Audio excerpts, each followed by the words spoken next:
What is up guys, it's your boy Solheim here, back with another World of Warcraft video for the War Within.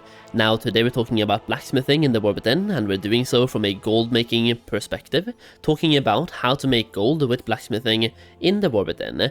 Now throughout this video I'll be talking about a couple of different crafts, the changes from Dragonflight, talking about the specialization points and how to spend them, which talent tree to go into, or specialization tree to go into, and yeah, just talking about blacksmithing and all of its potential. Now, if you want to know more about gold making in the War Within, whether that is crafting, farming, specific farms to do, or just anything gold making really, check out my War Within Goldmaking Guide through the link down below. This is a guide that I've made for the War Within, currently stands at 88 pages, and there's a bunch of updates planned. Now, when you buy the guide, it's a one-time purchase, so you will get the updates sent to you for free through your email directly, so you can get all the updates the second the guide gets updated. You can't really miss it, and the thing is, right now you can get this guide for half price by using the code Solheim, and when you buy the guide you will also get my Dragonflight Goldmaking Guide for free. 2 guides for the price of 1, and that one is half price. That way you can use the Dragonflight Goldmaking Guide to make additional gold before the next expansion comes out, and then you can use the War Within one to make gold in the War Within as well, just helping you make gold in the best ways that I can. And trust me, this is going to be the place to be for gold making, because when you buy this guide you also get access to a gold making community where I will share early access to gold making videos, whether that is crafts to do for profit, how I make gold, or even gold farms. Think about having access to some of the very best gold farms in the game before they become public. That is when you can print the most amount of gold possible, and we even have, for example, the gold printing, like you can print gold in different ways. We even have vendor flips that we're going to find in the War Within as well, just like in Dragonflight, and you will then have access to those before those videos go public to be able to make even more gold. So yeah, you get the gold making guide, you get another guide in the same sale, it's half price, you get early access to videos. Trust me, if you buy the guide, I make it my personal goal to help you make as much gold as I can. So, if you want to check it out, the link will be down below, and if you do buy the guide, thank you so much, the support really means a lot, and the support really has been great, so thank you so much. Now let's talk about blacksmithing, and blacksmithing is maybe the second most copy and paste profession from Dragonflight into the War Within, but that's because blacksmithing you really do, you make bars, you make armor, you make weapons, and you make professional equipment. That being said, we have one pretty important change in the War Within, and that is something called a ever-burning forge, which we're going to talk more about in just a little bit. When it comes to how to make gold with blacksmithing, that's going to be a pretty big part of making gold, the ever-burning forge. You have the sanctified alloys, which let's just call them bars. You're making bars, and in some cases you make core alloys, which is another bar, and you make bars, make them into better bars, and sell those better bars as well. When it comes to making bars, you want to focus on multicraft and resourcefulness to make more of them and save costs while making them, and get the highest quality possible. And multicraft will just proc even more crafts whenever you're crafting. You can also make a lot of gold by crafting armor, so you have a bunch of epic armor for example, but as you can see they are bound when picked up. That being said, you will sell those and make gold with them through crafting orders. We have public crafting orders, we have patron crafting orders, and we have personal crafting orders. Now you probably won't do many epic craft for the patron orders unless they supply every single material, and then you just take the 78 gold commissions. But let's be real, 78 gold is pretty much nothing here, but you can also get some knowledge points and augment runes, so that's going to be good as well. But personal crafting orders will be where the most gold comes from being able to craft, for example, if this breastplate is best in slot and you can guarantee this at quality 5, and you can put guaranteed stats on it through crafting reagents and missives for example, that's going to be what people pay for. They will pay to get the best version of this chest they can, with the best stats for their class. Now the same thing goes for weapons. You want to be able to make the epic weapons at the highest quality possible. So for example here, quality 5, I have to spend over 1,000 concentration to get this to quality 5. So you will need a lot of skill points, because I have currently spent every single knowledge point that I can. The only way for me to increase my skill is by having a profession tool and 2 accessories. Now that tool and 2 accessories will definitely help, but you will still have have to spend a bunch of concentration to make epic weapons at the highest quality, so keep that in mind. But once again, you want to be able to craft this weapon at the highest quality with the best stats possible for every single class, and then charge a commission for your craft.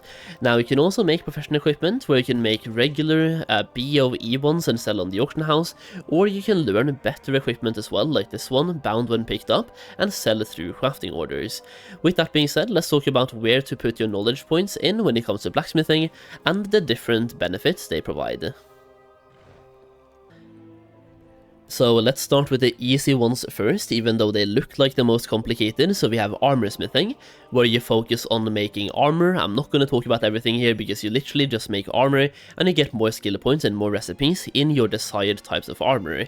You can, for example, go to the left here to focus on shields, legs and chests. You can go down the middle to focus on head, shoulders and feet. And on the right side you have waist, wrists and hands. So whichever ones you want to focus on, you will get more skill points for those and more recipes for those as well. If you want to make armor and make gold from making armor, this will be the way to go, and getting access to the best recipes in the game, a hefty amount of recipes, and making those recipes at the highest quality that you can. The same thing goes for weaponsmithing, even though you have a lot less options. So armor smithing is absolutely massive. Weaponsmithing, you have two different paths to take. You can go for blades or you can go for hafted, and in blades you can then focus on short blades or long blades, and over on hafted you can go for maces and axes and pole arms. So you have those options there as well.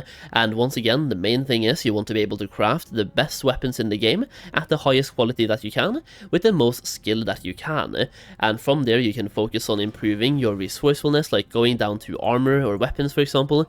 You want to focus on resourcefulness and ingenuity. Like skill is number one, but after skill, your secondary stats will be resourcefulness and ingenuity. Ingenuity will give you more concentration back whenever it procs, and will just help you make even more gold. Concentration will be a limited resource, recharging over time. Think of it like a daily resource. You can log in every single day, spend your concentration, and the more ingenuity you have, the more chances you have to get concentration back whenever you spend it. So that's going to be those two, like a real quick walkthrough of those two, like armor smithing and weaponsmithing, because they haven't really changed. You focus on making either armor or weapons, make a decision, and there we go. Next up, we have means of production. So for means of production, you master the art of smithing professional equipment and consumable items. For the first one, you will get +1 skill whenever you're crafting professional equipment and consumables, so they benefit pretty much everything. After that, you can go down to the left here, tools of the trade. Hone your skills at crafting professional equipment, gaining +1 skill when crafting professional equipment per point spent. Then you can also focus on trade tools or trade accessories. So you have different tools and different accessories for different professions, being able to craft them at a higher quality. Down to the middle here you have stonework. Improve your ability to craft consumable stones which temporarily enhance your weapons, and profession tools, gaining +1 skill. So on the left here you have weapon stones, on the right you have tool enhancements. Going over to some recipes here, we can take a look at what these actually are. So going down to stones, we have iron claw razor stones. Sharpen your mining, herbalism or skinning tool, increasing finesse by 60 for 2 hours. You also have the weight stones, giving you attack power on blunt weapons, and you have whetstones giving you attack power on bladed weapons as well. So not only do you have stones now for combat, you also have stones for gathering, and they will just give you steady gold over time. Going back to the specialization tree, you can also go to the right side. Fortuitous forges improves your ability to make finishing reagents and alloys, gaining +1 skill per point in this subspec. Then you can either focus on frameworks or alloys. When it comes to this one, you can make gold from framework, so you have adjustable framework. This one, for example, when crafting gives you more multicraft, or multicraft yields more materials back when crafting consumables. Tempered framework, also resourcefulness over for everything. Then we have Forged Framework. This one gives you ingenuity for every single craft. So those are going to be good to have, but also making alloys. You can focus on making alloys of the highest quality and then sell those to other people that also need alloys, which are used by other blacksmiths, for example. Like if you are focused on, let's just say you have a weaponsmithing, blacksmithing character, and I have one with means of production. I can make better alloys than you can, and I can sell those alloys to you. That way you can use quality 3 alloys for weaponsmithing to be able to make weapons of the highest quality that you can. And because you need such a high amount of skill now to make the highest quality, you want to have these at quality 3. So you want to have quality 3 alloys and quality 3 alloys. It will help you get more skill points here and be able to craft this at quality 5. So the quality of the crafting materials you use, they really matter a lot in crafting professions. So making gold by being a blacksmith, making alloys to sell it to other blacksmiths, will be a really viable way to make gold. Going to the last one here, we have Ever-Burning Forge, and this one gives you the ability to use the Ever-Burning Forge, and then will also give you various benefits from that as well. So as you can see here, gain ingenuity, multicraft, and resourcefulness per point spent, so you just get more of all of that, right? You get more multicraft, resourcefulness, and ingenuity for every point you spend here, and you also gain more stacks of the Ever-Burning Forge for everything you spend here, and then you can focus on either ingenuity, so you can get +3 ingenuity while using Ever-Burning Ignition per point spent. Down here you have resourcefulness, and over here you have multicraft. This will give you multicraft, resourcefulness, and ingenuity when you use Ever-Burning Ignition. So using this has a cooldown, and it recharges every 45 minutes roughly when you have maxed it out, and you have 10 available. I have 3 out of 10 right now, and if I make one of them, I'm just going to forge one right now and show you the benefits that you get when you have maxed everything out. So when you have maxed everything out, you make the Ever-Burning Ignition, and you want to use this. So for me, I'm going to use this and ignite the forge. We now get a buff. Your aptitude with the forge has granted you 255 ingenuity, 255 multicraft, and 255 resourcefulness for 30 minutes. This means that no matter what you are doing, if you are making gold through making alloys, if you're making gold through frameworks, if you're making gold through tool enhancements, weapon stones, trade accessories, trade tools, weaponsmithing, armor smithing, no matter which of these 3 you choose, you also want to go to Ever-Burning Forge for those benefits, and the more points you spend here, the more benefits you get, and this gives you a 30-minute window to craft as much as you can while these benefits are active. And it also provides blacksmiths with a cool kind of mechanic where you want to center your crafts around that buff as much as you can. So whenever you have this available, you have a craft available, and you can pop the buff, craft for 30 minutes, and you're done. Try to craft as much as you can in 30 minutes, instead of doing crafts one by one. So like, instead of logging on, doing one craft and logging out, don't do that. Center all your crafts around a 30-minute period, and make everything while you have these buffs. Like, this is a lot of this is a lot of buffs.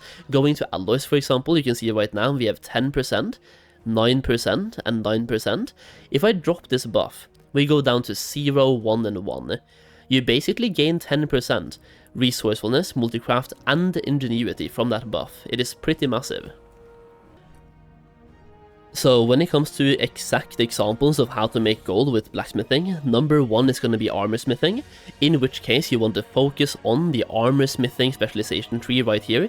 You might not want to max everything out, but you might want to pick a choice between like left, right, or middle. Max that out, so like you spend 30 points here, 30 points here, 25, 25, and 25, which is already about 125 knowledge points, or 135 knowledge points. That's a lot of knowledge points. And after that, to min-max the quality of those materials, or to min-max the quality of your output, you go to Ever-Burning Forge and max this out as well, because Ever-Burning Forge will be worth maxing out no matter what you go for. So for making armor, I would go here, then to the left. After maxing out the left part, I would ignore the right and middle for now, go to every burning forge, max that out. After I've maxed this out, we go back to armor smithing, and now we can go down the middle and to the right as well to max that out and get more recipes to be able to craft more.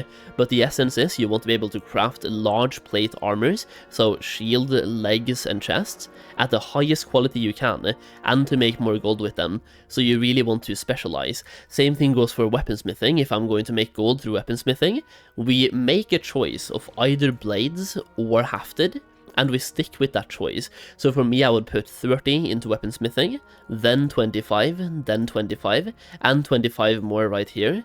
So that's going to be about 105 knowledge points, I think. Right here, 110 or something like that. That's a lot of knowledge points, and then go to every burning forge and get those benefits. Then go back to weaponsmithing and go down to hafted as well. So make a decision, left or right, and stick to that one, and then go to every burning forge to increase your profits. Now, mass means of production, you can make gold in different ways. Number one is making alloys. You can make a real argument for putting 30 points here, 30 points here, then 20 points. So that is only an 80 points spec. But you also want to go for every burning forge. So if you want to make as much gold as possible through alloys, 30 points, 30 points, 20 points, so 80 points. And then you also want to spend the points over here, which this is going to be about 100 points, right? Yeah, exactly 100 points. So 180 points, and now you can make alloys at the highest quality you can, and make the most gold through alloys. You can also make gold through tool enhancements and weapon stones, or even making professional equipment. So for means of production, you really have 3 separate ways to go: either tools, stones, or alloys. Alloys plus framework, and then never burning forge. So doing a quick recap here: method number one, craft armor. Method number 2, craft weapons. Method number 3, craft professional equipment. Method number 4, craft alloys. And method number 5, craft stones.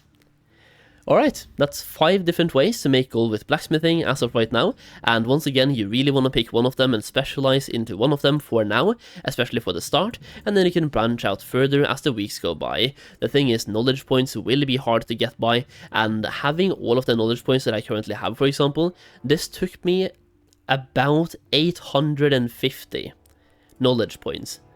That's going to be like a year. That's going to take a long time to get, so you will probably never max this out, or it's going to take a long while. So once again, you really want to specialize into one of the 5 ways that I just talked about. Either way, that's going to be how to make gold with blacksmithing in the War Within, so hopefully this video cleared stuff up, and hopefully it taught you something about how to use blacksmithing to make gold in the War Within. If you enjoyed the video, leave a like down below, and let me know which route you're going to take for blacksmithing for making gold in the comments down below.